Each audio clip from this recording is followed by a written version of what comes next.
Hi, this is Aurelia from Aureliaslight, and welcome to my channel. Please consider like and subscribing, as all subscribers help the channel grow. This is the first episode of a new series that I'm starting here, and the idea came from a few weeks ago when I was sitting at home after Christmas and I was cuddled up on my couch and I was reading. And I just had a moment, an epiphany that I had all of these incredible books that have been sitting on my shelf in my library that I have accumulated for over 20 years, probably about 500 or more. And when I had my spiritual awakening, it was quite profound in 2006, I delved into all of these books, and again, they are curated in the most profound metaphysical and spiritual wisdom out there. So as a way to give back and serve and share this beautiful wisdom, I wanted to create this new series. This new series, Manifesting the Miraculous, again, will be comprised of some of the passages and chapters and quotes of this incredible body of work of metaphysics, spirituality, and religion, and all things, the law of vibration, law of attraction, imagination, and all of the things that are so juicy and that I love and I'm passionate about. And as I read through and I narrate these passages, I have already composed music that aligns with the work. So I invite you to sit back, relax, and listen to these beautiful passages and integrate. We will leave a few minutes at the end of just quiet meditation. Our first book will be by Florence Scovel Shinn. She was born in September 24th, 1871, Camden, New Jersey. She was an American artist and a book illustrator who became a New Thought spiritual teacher and a metaphysical writer in her middle years. She is one of the most well-known in the New Thought circles of the early 1900s, and her books, The Word is Your Wand and The Game of Life, were released in early 1900s. She was one of Louise Hay's teachers and someone who was a profound influence on Louise Hay. And now, without further ado, the game, from The Game of Life and How to Play It.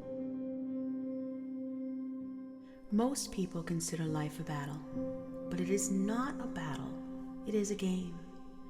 It is a game, however, which cannot be played successfully without the knowledge of spiritual law, and the Old and the New Testaments give the rules of the game with wonderful clearness. Jesus Christ taught that it was a great game of giving and receiving. Whatsoever a man soweth, that shall he also reap. This means whatever a man sends out in word or deed will return to him. What he gives, he will receive. If he gives hate, he will receive hate.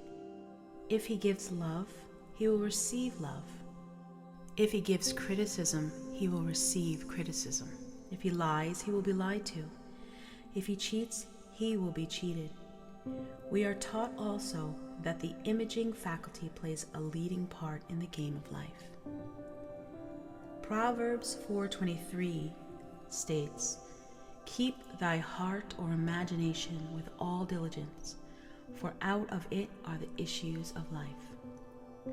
This means that what man images, sooner or later externalizes in his affair.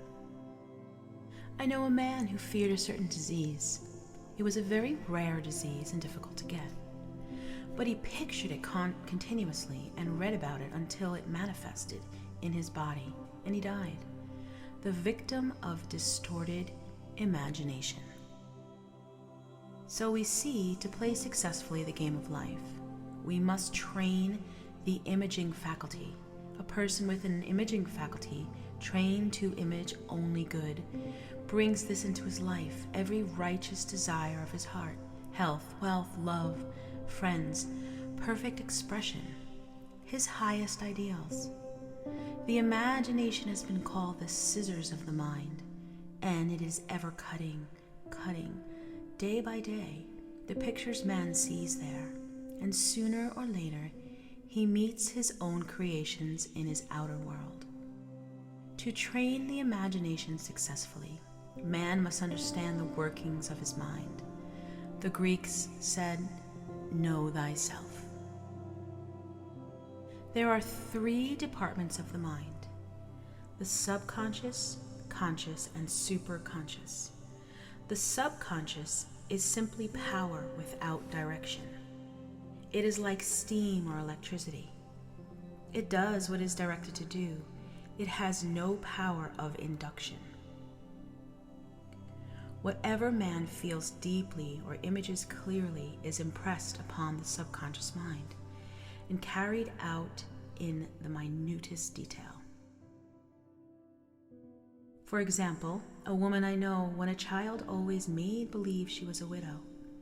She dressed up in black clothes and wore a long black veil, and people thought she was very clever and amusing. She grew up and married a man whom she was deeply in love with.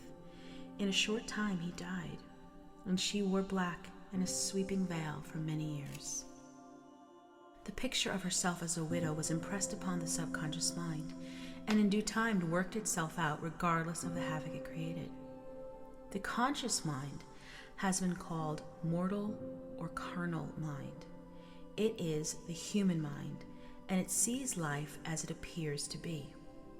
It sees death, disasters, sickness and poverty, and limitation of every kind, and it impresses the subconscious. The superconscious mind is the God mind within each man, and it is the realm of perfect ideas. In it is the perfect pattern spoken of by Plato, the divine design, for there is a divine design for each person. There is a place that you are to fill, and no one else can fill. Something you are to do, which no one else can do. There is a perfect picture of this in the superconscious mind. It usually flashes across the conscious as an unattainable ideal, something too good to be true. In reality, it is man's true destiny or destination, flashed to him from the infinite intelligence which is within himself. Many people, however, are in ignorance of their true destinies and are striving for things and situations which do not belong to them and would only bring failure and dissatisfaction if attained. Jesus Christ said, "Seek ye first the kingdom of God and his righteousness, and all things shall be added unto you." And he said the kingdom was within man. The kingdom is the realm of right ideas, or the divine pattern. Jesus taught that man's word played a leading part in the game of life. By your words ye are justified, and by your words ye are condemned. Many people have brought disaster into their lives through their idle words.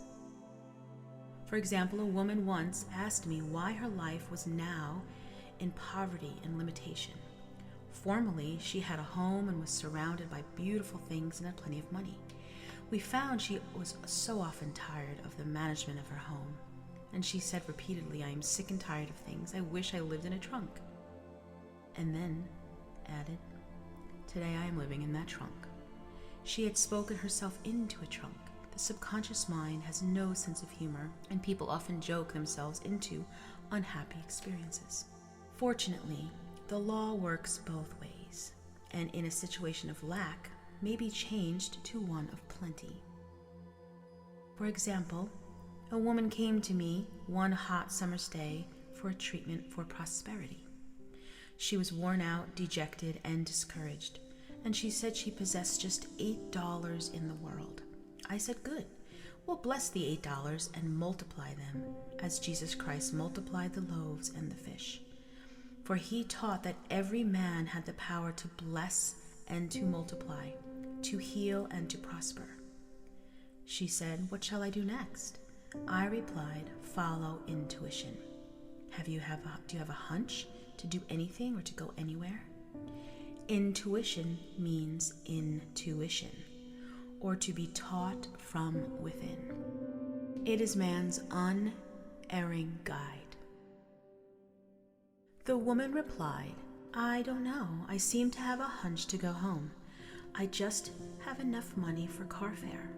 Her home was in a distant city and was one of lack and limitation. And the reasoning mind or intellect would have said, "Stay in New York and get work and make some money." I replied, "Then go home. Never violate a hunch."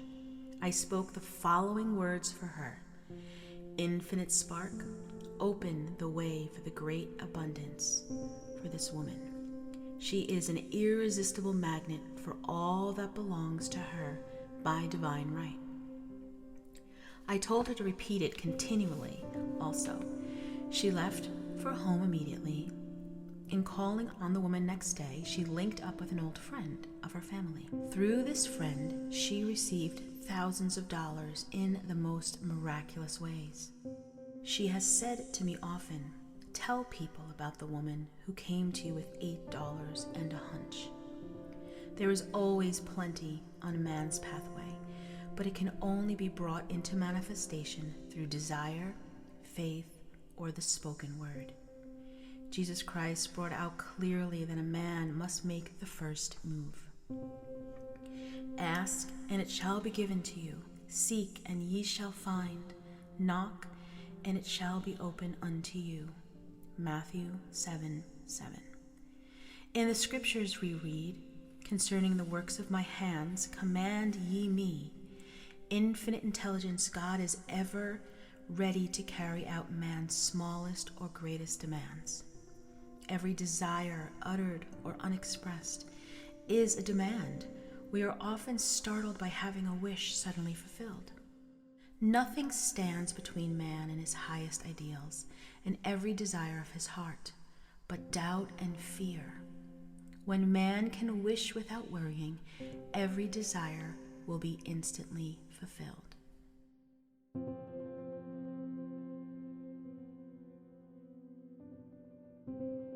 It is a man's only enemy: fear of lack, fear of failure, fear of sickness, fear of loss, and feeling of insecurity on some plane. Fear must be erased from the consciousness. Jesus Christ said, "Why are ye fearful, O ye of little faith?" So we can see we must substitute faith for fear. For fear is only inverted faith. It is faith in evil instead of faith in good. The object of the game of life is to see clearly one's good and to obliterate all mental pictures of evil. This must be done by impressing the subconscious mind with a realization of good. A very brilliant man who has attained great success told me he suddenly erased all the fear from his consciousness by reading a sign which hung in a room. He saw a printed sign in large letters with this statement: "Why worry? It will probably never happen." These words were stamped indelibly upon his subconscious mind, and he has now a firm conviction that only good can come into his life. Therefore, only good can manifest. Every thought, every word is impressed upon and carried out in amazing detail. Man has ever a silent listener at his side, his subconscious mind. It is man's faithful servant, but one must be careful to give it the right orders. It is like a singer making a record on the sensitive disc of the phonographic plate. Every note and tone of the singer's voice is registered. If he coughs or hesitates, it is registered also. So let us break all of the old bad records in the subconscious mind, the records of our lives which we do not wish to keep, and make new beautiful ones. Speak these words aloud with power and conviction. I now smash and demolish by my spoken word every untrue record in my subconscious mind. They shall return to the dust heap of their own native nothingness, for they came from my own vain imagination, and now I make perfect records through the Christ within. The records of health, wealth, love, and perfect self-expression. This is the square of life, the game completed. Death and life are in the power of the tongue. Proverb 18:21. Now let's take a few moments and close our eyes and just integrate these passages.